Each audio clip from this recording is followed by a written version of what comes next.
Fentanyl has become one of the deadliest narcotics threats in the United States, killing tens of thousands of Americans, while federal officials warn that cartel distribution systems are no longer operating only through street crews and border crossings. Investigators now say some of those networks have learned how to move through freight corridors, medical supply chains, shell clinics, and protected clearance systems built to look legitimate on paper. This morning, federal agents launched a coordinated FBI raid in California after investigators tied 2.7 tons of fentanyl, $410 million in concealed financial flows, and 31 fake medical imports to a hidden network operating through port logistics and healthcare fronts. At the center of the case was not just a shipment, it was a system, licensed, approved, cleared, but before dawn, that image collapsed. At 4:22 a.m., federal teams breached a medical import hub near the California port corridor, and what they uncovered inside would force investigators to confront the truth the system was never supposed to reveal. This was not counterfeit medicine moving through the port. This was a narcotics corridor protected by the appearance of public health. Want the full truth? Stay with me, I'll show you how the route was built from the inside. Fentanyl trafficking has reached a scale so lethal that federal authorities now describe portions of the American drug crisis as a chemical war being fought through logistics, finance, and hidden distribution architecture. Investigators say one protected network operating through California moved enough narcotics to poison communities across multiple states while laundering more than $410 million through shell freight vendors, medical import firms, and healthcare-facing billing channels. By the time agents moved in, the system had already processed 31 fake medical imports, crossed multiple port clearances, and embedded itself inside the administrative gaps between public safety, cargo enforcement, and private health logistics. At 4:22 a.m., the industrial blocks surrounding the port medical corridor were still dark. Cargo lights flickered against warehouse walls.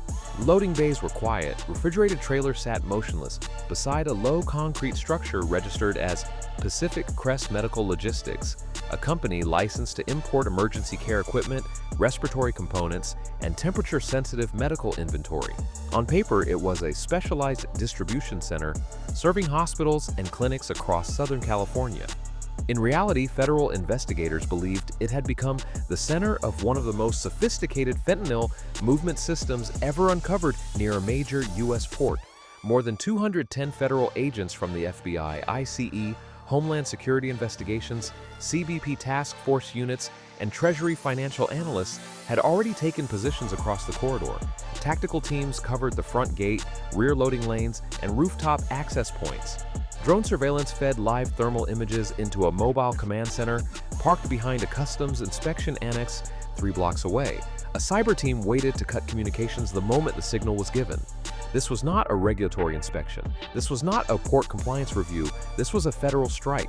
At 4:24 a.m., the first breach team moved, and within minutes, a medical import hub on the California coast would become the entry point into one of the largest protected fentanyl route investigations in recent federal history. The case began 11 months earlier with a shipment small enough to be ignored. At a routine secondary inspection near the port of Long Beach, customs officers flagged a pallet declared as pediatric respiratory stabilizers imported through a licensed medical supply channel. The packaging was professional, the refrigeration profile matched the documents. The customs declarations were complete, but one scanner operator noticed a density anomaly inside 2 sealed metal casings that should have been hollow. Inside the units, investigators found compressed fentanyl packages layered beneath false insulation and chemical absorbent material designed to suppress trace detection. The seizure itself was serious, but not what made the case dangerous. What changed everything was the pattern behind it. That single pallet traced back to a California-registered import firm that had already appeared in at least 5 prior shipping reviews involving delayed examinations, redirected inspections, and missing documentation. Analysts reopened the earlier files and discovered that 31 separate imports had moved through the same medical category over the previous 16 months. All were labeled as respiratory, temperature-sensitive, or emergency use equipment. All had nearly identical routing behavior, and nearly all passed through a narrow window of customs release timing that investigators could not initially explain. Some shipments moved into cold storage yards. Others were rerouted to shell clinics, warehouse depots, or transport companies with healthcare-linked billing profiles. In the early stages, the structure looked like fraud. Then the money appeared. Treasury analysts found more than 1,700 suspicious transactions tied to the same import chain, routed through 46 shell entities registered as medical consultants, oxygen supply vendors, transport coordinators, and rural health access nonprofits. The total linked flow quickly pushed past $410 million. That was the first moment federal investigators stopped treating the case as import deception and started treating it as protected narcotics architecture. Because no ordinary trafficking route could survive this long, inside a port corridor without one thing, clearance from somewhere inside the system. As the investigation expanded, analysts reconstructed the logistics map behind Pacific Crest Medical Logistics. What they found was not a series of isolated front businesses. It was a layered distribution network built to imitate legitimate medical urgency. The company itself showed all the right surface signals: certified refrigeration logs, transport records, sterile inventory reports, regulatory communication files, and billing pathways linked to hospital suppliers and clinical transport groups. But behind that polished facade sat a movement pattern that made no medical sense. Shipments cleared after midnight, trucks changed routes without documented receiving facilities, imports marked as emergency respiratory support arrived at shell clinics that had no patient volume capable of justifying the cargo. Refrigerated units logged overnight delivery windows into commercial yards, private depots, and one warehouse registered as a disaster recovery stockpile center, despite having no active government contract. Over the next 4 months, federal agents documented 31 fake medical imports tied directly to the network. More disturbing still, the digital record system behind those imports was too clean. Metadata from the compliance packets showed automated document generation, repeated formatting signatures, and internal approval stamps that should have triggered deeper review but somehow never did. More than 18 terabytes of records were eventually seized and reconstructed across customs, notices, freight logs, encrypted message chains, shell company accounts, and healthcare billing trails. In those records, one phrase kept appearing in internal routing language: clearance window. The timing was consistent. Every major fentanyl movement passed through the same narrow release periods, avoiding high-risk examination blocks and bypassing the very bottlenecks designed to catch dangerous cargo. Then investigators uncovered the name tied to those windows, not in a custom system, not in a shipping record, in a political consulting channel. The name attached to the approval chain was Elias Warden, a veteran Sacramento political fixer known publicly for infrastructure lobbying, state procurement advice, and crisis access to regulatory offices. According to investigators, Warden never appeared on a manifest, never signed a shipping document, and never touched a pallet. But in the internal communications, his coded references surfaced again and again whenever ports cleared too quickly, audits were postponed, or administrative pressure disappeared. That was the moment the case stopped being about smuggling disguised as medicine. It became a question of how a politically connected protection figure had turned a regulated medical supply chain into a narcotics corridor. At 4:24 a.m., the federal teams breached Pacific Crest Medical Logistics. The front office was secured in under 30 seconds. Dispatch communications were cut. The cold storage wing was locked down. 2 overnight supervisors were detained near the loading floor, while cyber agents isolated the server room from remote access. What the teams expected to find were counterfeit inventory logs, manipulated customs files, and perhaps some concealed narcotics. What they found instead was a full protected root system hidden beneath clinical logistics language. In the primary server office, agents recovered 8 live systems still running, encrypted routing software tied to customs release timing, inland transport windows, and emergency reroute contingencies. In a side room marked Oxygen Reserve Access, they found reinforced storage compartments containing fentanyl products sealed inside modified respiratory equipment units. In the first 2 hours alone, teams tied Pacific Crest and 3 linked sites to 2.7 tons of fentanyl products in powder, precursor, and counterfeit pill form. Nearby were route boards showing movement from the port corridor into shell clinics, refrigerated van depots, and secondary transport nodes stretching into Nevada, Arizona, and New Mexico. The most dangerous discovery was made beneath the loading floor. A hydraulic cargo section lifted to reveal a concealed lower chamber lined with rolling racks, coded intake sheets, cargo lane diagrams, and a protected communications wall. This was not a warehouse trick, it was a routing bunker. One wall chart listed import categories by cover profile: pediatric respiratory, emergency trauma reserve, oxygen stabilization, cold chain oncology support. Another listed lanes by enforcement pressure and release timing. Some entries were marked red, others green, and several were tagged EW cleared.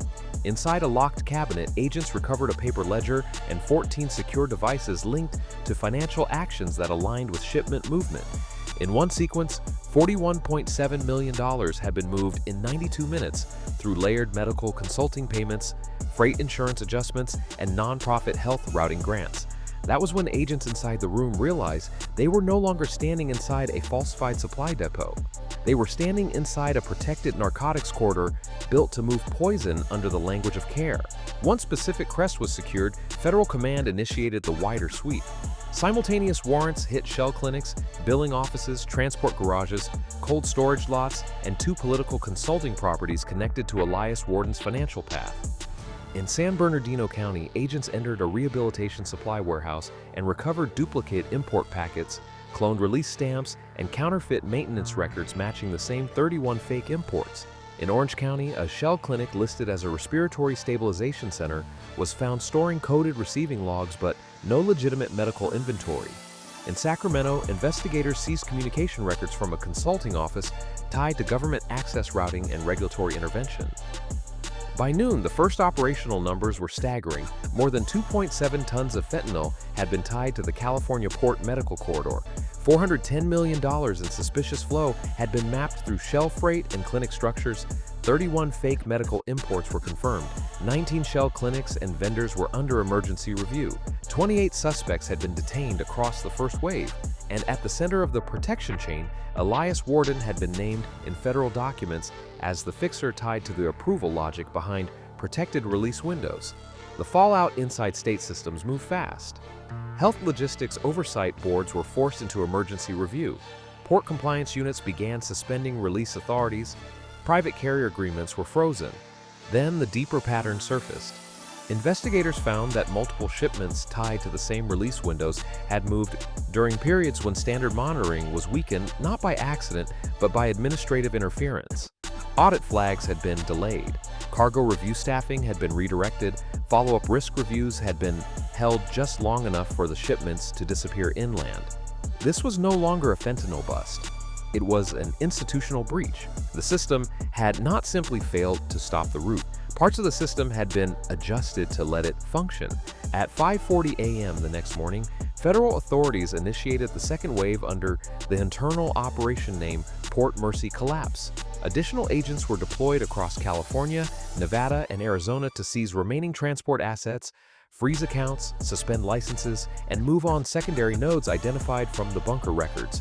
Vehicle yards were locked down, import authority credentials were revoked, medical transport fronts were placed under emergency seizure action. One refrigerated convoy leaving a secondary warehouse was intercepted with counterfeited packaging and residual fentanyl trace matching the same concealment structure used inside the seized respiratory units. By the end of the second operational cycle, the scoreboard had become one of the most damaging port-linked narcotics tallies in the region. 2.7 tons of fentanyl products seized, $410 million routed through shell freight and clinic structures, 31 fake medical imports confirmed, 18 terabytes of recovered digital records, 46 shell entities identified, 19 healthcare-facing fronts under review, 28 suspects detained, and 1 political fixer directly named in the route protection chain. But the deeper problem was not the size of the seizure, it was the architecture beneath it.